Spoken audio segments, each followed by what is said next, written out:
देखो अभी class 10th का रिजल्ट आया था। एक स्टूडेंट का है 95% और दूसरे के आए हैं 65%। सेम स्कूल, सेम टीचर और सेम सिलेबस होने के बाद भी इतना डिफरेंस। तो इसीलिए मैंने हजारों टॉपर्स का एनालिसिस किया। जो टॉपर्स मेरे कांटेक्ट में थे उनकी मैंने एकदम डिटेल में स्टोरी सुनी। साथ में जिन बच्चों ने 99% स्कोर किया है उन सभी को एनालाइज करने के बाद मैंने पता लगाया उनका डेली रूटीन, उनकी स्ट्रगल और उनका स्टडी मेथड। और जो मिला ना वो सुन के तुम्हारा दिमाग हिलेगा। बिकॉज टॉपर बनने का सीक्रेट वो नहीं जो तुम सोच रहे हो।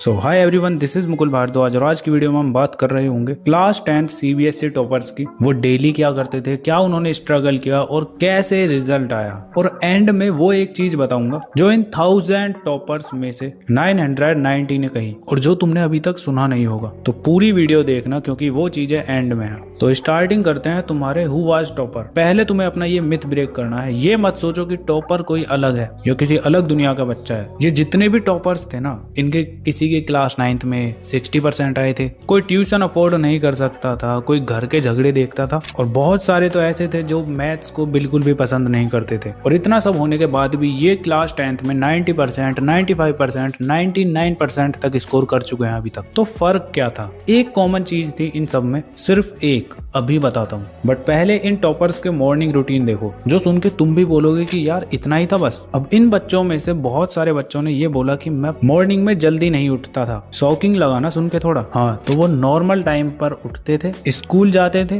पर स्कूल में एक काम करते थे जो एक एवरेज बच्चा कभी नहीं करता। जैसे ही टीचर पढ़ा रहा है तो एवरेज बच्चा क्या करता है कि कॉपी करता हूँ, मतलब नोट्स बना लेता हूँ पहले, चीजों को समझूंगा बाद में, या फिर सोचता है कि यार चल घर जाके फोन से पढ़ लूंगा आराम से। वहीं दूसरी तरफ टॉपर बच्चा हमेशा समझने की कोशिश करता है। पहले लिखता नहीं है, समझता है चीजों को। फर्क समझ आया? एवरेज बच्चा स्कूल में कॉपी फिल करता है और टॉपर स्कूल में कॉन्सेप्ट फिल करता है। स्कूल ही तुम्हारा फ्री कोचिंग सेशन है और तुम इसी को वेस्ट कर देते हो। अब फिर घर आने के बाद एवरेज बच्चा क्या करता है कि घर आया, खाना खाया और फोन उठाया, 3 घंटे आराम से फोन चलाया। बट टॉपर ऐसा कभी नहीं करता। वो घर आता है, खाना खाता है और उसके बाद 20 मिनट रेस्ट करता है और फिर उसके बाद सिर्फ एक काम, सेम डे रिवीजन। 15 मिनट के लिए जो भी उसने स्कूल में पढ़ा था, हर सब्जेक्ट को उठाता है वो और उन चीजों को एक बार रिवाइज कर लेता है जो उसने स्कूल में पढ़ा था। ज्यादा टाइम के लिए नहीं, सिर्फ 15 मिनट के अंदर रिवीजन। और ये 15 मिनट एक मैजिक की तरह काम करता है। जो स्कूल में पढ़ा वो मेमोरी में परमानेंटली स्टोर हो जाता है। अब देखो, रिवीजन के बाद टॉपर्स ने सेल्फ स्टडी के लिए ये 4 रिसोर्सेज फॉलो किए: NCERT, competency based question, previous year question और सैंपल क्वेश्चन पेपर्स। रिसोर्सेज के लिए कोई कंफ्यूजन नहीं। अब ये सभी चीजें तुम्हें एक ही बुक के अंदर मिल जाएंगी। वो है ये एमटीजी की 100% बुक। इसके अंदर तुम्हें रिवीजन के लिए कॉन्सेप्ट मैप्स, चैप्टर वाइज और टॉपिक वाइज क्वेश्चंस मिल रहे होंगे और कॉम्पिटेंसी बेस्ड क्वेश्चंस तो ऑलरेडी हैं ही। साथ में एनसीईआरटी फोकस, सीबीएसई फोकस, इस टाइप के क्वेश्चंस और भी प्रैक्टिस के लिए एग्जाम ड्रिल, पीवाईक्यूज वगैरह तुम्हें इसके अंदर मिल रहे होंगे। इस बुक को मैंने खुद टेस्ट किया है, इसीलिए सोचा तुम्हें एक बार बता देता हूँ। बिकॉज बहुत सारे बच्चों को इसमें कंफ्यूज है ना कहाँ से कौन सी बुक ले। बाकी सभी सब्जेक्ट के लिए ये बुक्स अवेलेबल है, तुम कहीं से भी बाय कर सकते हो। और इधर उधर नहीं जाना तो लिंक मैं डिस्क्रिप्शन में दे दूंगा, एक बार चेक कर लेना, तुम्हें कुछ % का डिस्काउंट मिल जाएगा। अब इसके पीछे साइंटिफिक लॉजिक ये है कि अगर तुम रात तक कॉन्सेप्ट्स को रिवाइज नहीं करते हो ना तो तुम उनको 70% भूल जाओगे। और यही रीजन होता है कि तुम पढ़ते तो खूब हो लेकिन जैसे ही एग्जाम हॉल में बैठते हो तो चीजों को भूल जाते हो, या बहुत दिन बाद तुम अपने नोट्स को उठाते हो तो देखते हो कि यार ये मैंने ही बनाया है क्या, मतलब कि तुम्हें कुछ समझ ही नहीं आ रहा होता। अब इतना होने के बाद उनका बाकी का टाइम कोचिंग, होमवर्क और सेल्फ स्टडी में। अब कोचिंग वगैरह उन्होंने कहाँ से की थी वो तो उनका पर्सनल ओपिनियन है, बट जो मेन थिंग थी ना वो थी सेल्फ स्टडी। और उसके लिए वो क्या टेक्निक यूज करते थे आओ बताता हूँ। अब एक एवरेज बच्चा क्या करता है कि फॉर्मूला याद करता है, डेफिनेशन का रट्टा लगाता है और चैप्टर खत्म। उसके लिए यही मेन होता है। जहाँ पे रिवीजन की बात आती है उसके लिए बस एक ही डायलॉग होता है, कल कर लूंगा। वहीं दूसरी तरफ टॉपर स्टूडेंट क्या करता है, वो पहले समझता है, फिर कनेक्ट करता है और फिर उस चीज को अप्लाई करता है। एग्जाम्पल जैसे केमिकल रिएक्शन की डेफिनेशन। अब एवरेज बच्चा हमेशा रट्टा मारता है और वहीं दूसरी तरफ टॉपर क्या करता है, उस चीज को अपनी रियल लाइफ से कनेक्ट करता है। जैसे तुम्हारी मम्मी रोटी बनाती है तो वो आटा परमानेंटली चेंज हो जाता है, तो वही तुम्हारा केमिकल रिएक्शन है। ऐसे ही साइंस नहीं, मैथ्स को भी तुम रियल लाइफ से कनेक्ट करो। अब तुम ही बताओ, अगर तुम डायरेक्ट डेफिनेशन का रट्टा मारोगे तो लंबे टाइम तक क्या तुम्हें वो याद रहेगा? तुम्हारे माइंड को वो चीजें याद होती हैं जो तुम्हारी रियल लाइफ से कनेक्ट होती हैं। पहले उन चीजों को अपने आप से कनेक्ट करो, उसके बाद डेफिनेशन तुम्हें खुद समझ आ जाएगी। ऐसे ही साइंस के और रियल लाइफ एग्जांपल तुम जानना चाहते हो तो मैंने इस वाली वीडियो में बता रखा है, जाके देख लेना अगर तुम्हारे पास टाइम है तो। अब जैसे ये टॉपर स्टूडेंट थ्योरी को पढ़ लेता है, समझ लेता है, ठीक है, उसके बाद डायरेक्ट वो क्वेश्चन सॉल्व करने के लिए बैठता है। बिकॉज तुम कितना भी चीजों को अपनी रियल लाइफ से कनेक्ट कर लो,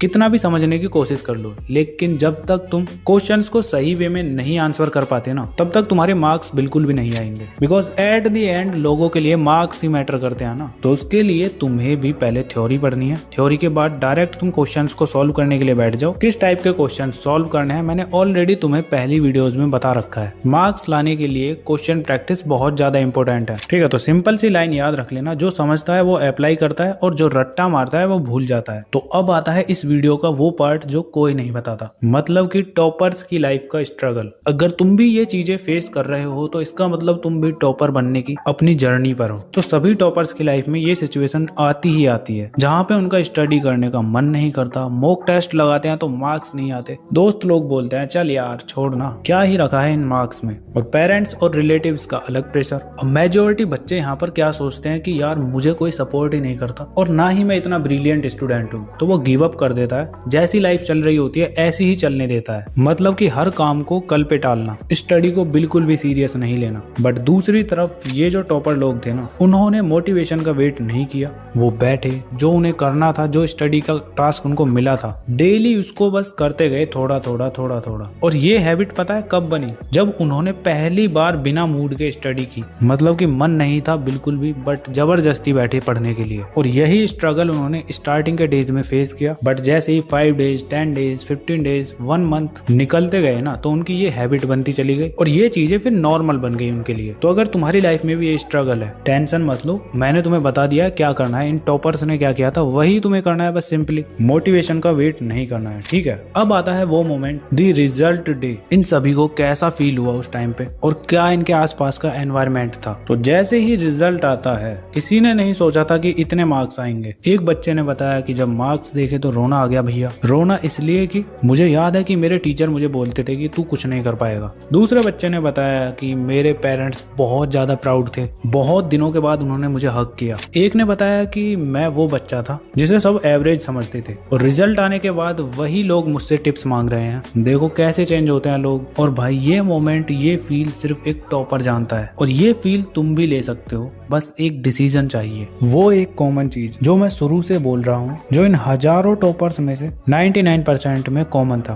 और वो कॉमन चीज ये नहीं थी कि मैंने ज्यादा पढ़ा था, मेरे पास बेटर कोचिंग थी, मैं इंटेलिजेंट था। टॉपर्स ने कहा कि मैं कर सकता हूँ, बस यही एक डिसीजन। और जिस दिन उन्होंने ये डिसाइड किया ना, उस दिन से उनकी स्टडी बदल गई, उस दिन से उनका फोकस बदल गया, और उसके बाद से रिजल्ट तुम खुद देख ही सकते हो। तो तुम्हें बस बिना रिजल्ट की टेंशन लिए डेली अपने टास्क को कंप्लीट करना है। जो स्टडी आवर्स तुमने अपनी सेल्फ स्टडी में ऐड किए हैं उनको अच्छे से फॉलो करना है, कंप्लीट करना है, बस। सभी चीजें सिंपल हैं, same revision, same practice, same consistency. ये चीजें तुम्हें बोरिंग लग सकती हैं, बट ट्रस्ट मी, यही चीजें तुम्हें एक बेटर इंसान बनाएंगी। अब चॉइस तुम्हारी है, या तो बोलते रहो कि ये बच्चे लकी थे, या फिर वो डिसीजन लो जो इन सभी टॉपर्स ने लिया था, और उसकी स्टार्टिंग तुम इन वर्ड्स से करोगे, आई कैन डू इट। कर दो कमेंट। बाकी कोई और प्रॉब्लम है वो भी बता सकते हो। एंड तुम्हारी इस जर्नी को और इजी बनाने के लिए तुम्हें अपनी स्क्रीन पर ये वीडियो शो हो रही होंगी, अगर टाइम है तो देख लेना। बाकी चलो मिलते हैं नेक्स्ट वीडियो में, तब तक के लिए keep learning, keep studying and keep smiling.